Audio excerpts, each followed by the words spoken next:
It's Monday, July 6th. I'm Lucie Steiner. And I'm Sam Seder. Which of these stories will you be talking about today?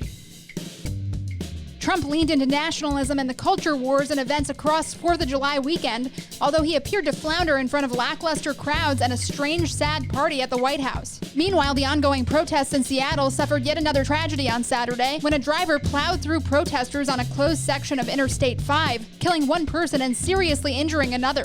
And lastly, two of the nation's largest utility companies announced that they would be canceling the construction of the Atlantic Coast Pipeline, a destructive natural gas line that would have hacked its way through the Appalachian Trail. It's a huge win for environmentalists who have been suing the project into oblivion for years. You are listening to Majority FM's AM Quickie, and these are the stories you need to know. We'll start today with a quick wrap-up of Donald Trump's weird, sad weekend, which kicked off on Friday night with a jingoistic rally in front of Mount Rushmore, aimed almost entirely at stoking racial and cultural resentment among his white base before Election Day. In other words, business as usual. But let's pull a quick snippet from the Rushmore rally to illustrate just where he's coming from. During the rally, he said, quote, "This left-wing cultural revolution is designed to overthrow the American Revolution." He then continued saying that the left's goal was to, quote, "end America," unquote. The rest of the speech leaned into similar themes: the end of Western civilization, calling on the American people to stop their history from being taken away from them, all that kind of stuff. You can see how that directly ties into the bigoted arguments like heritage not hate that racists use to justify monuments to the Confederacy. Trump followed the Rushmore speech with a strange party on the White House grounds, complete with fireworks, a military flyover, and a Navy band singing songs from The Lion King. Pretty surreal stuff, in other words. It's worth putting all this stuff in context. Trump is absolutely floundering right now. His poll numbers compared to Biden are circling the drain per a new Monmouth poll that came out last Thursday. Even his most stable age groups, like the 50 to 64 demographic, are starting to slip away. He's down 5 points in that group. He's clearly hoping that by stoking the fires of white nationalism, he can scare people into re-electing him. And in the meantime, he seems to be distracting himself pretty well with golf, visiting one of his own courses for the 273rd time on Friday. Seattle's protest movement suffered another violent tragedy this weekend after a protester was killed and another one seriously wounded after a driver plowed through a demonstration on Interstate 5.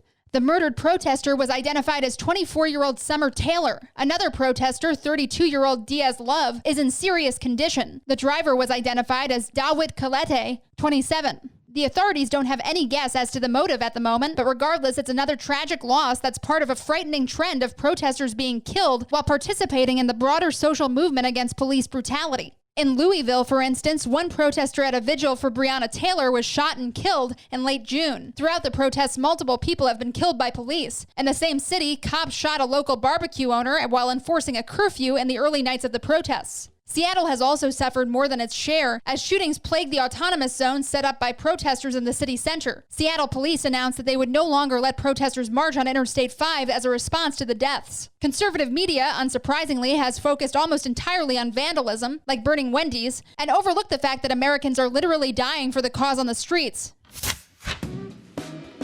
Hey, Majority.fm's AM Quickie is fueled by JustCoffee.coop. Just Coffee is a worker-owned coffee roaster based in Madison, Wisconsin that has sponsored the Majority Report for nearly a decade. Check out their collection of fair trade roasts, including our own Majority Report blend, and regardless of what you order, receive 10% off of your order when you use the code MAJORITY at checkout. All shipping, of course, is free. That's coupon code MAJORITY at JustCoffee.coop.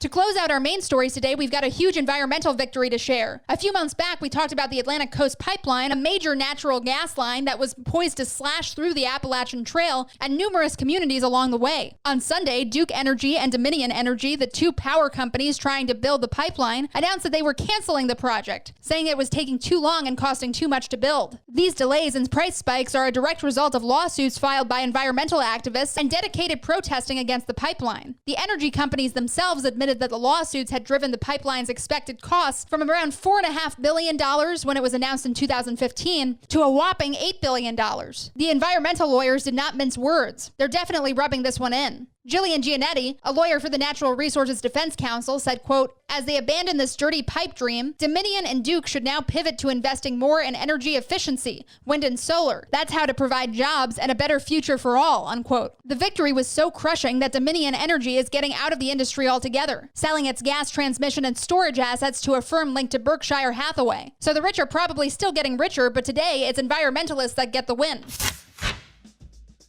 And now, for some quicker quickies. Quicker Quickie. The Aurora Police Department fired 3 officers who took mocking chokehold selfies outside the memorial of Elijah McClain, a 23-year-old slain by police. Interim Chief Vanessa Wilson called their actions, quote, "a crime against humanity and decency," unquote. Donald Trump's favored Senate candidate to take on Democrat Doug Jones in Alabama used to be a hedge fund manager, and it turns out he wasn't very good at it. A New York Times report on Sunday found that Tommy Tuberville was sued by his investors for fraud, and his business partner was sentenced to 10 years in prison for various shady financial crimes. Sounds like Trump's kind of guy. Iran acknowledged a destructive fire at one of its own major nuclear fuel plants, which it says will set its nuclear program back months. Iran and some unnamed intelligence officials say that Israel planted a bomb in the facility. It certainly wouldn't be the first time Israel or the U.S., for that matter, had attacked the Iranian nuclear program. While the rest of the country was celebrating July 4th, the U.S. military was once again on the move. 2 aircraft carriers are on their way to the South China Sea in a significant show of force, ostensibly to stage a rival boat party to China's planned military exercises in the region. Because sure, we might as well throw more armed tension on the top of a global pandemic. Why not? Quicker Quickie.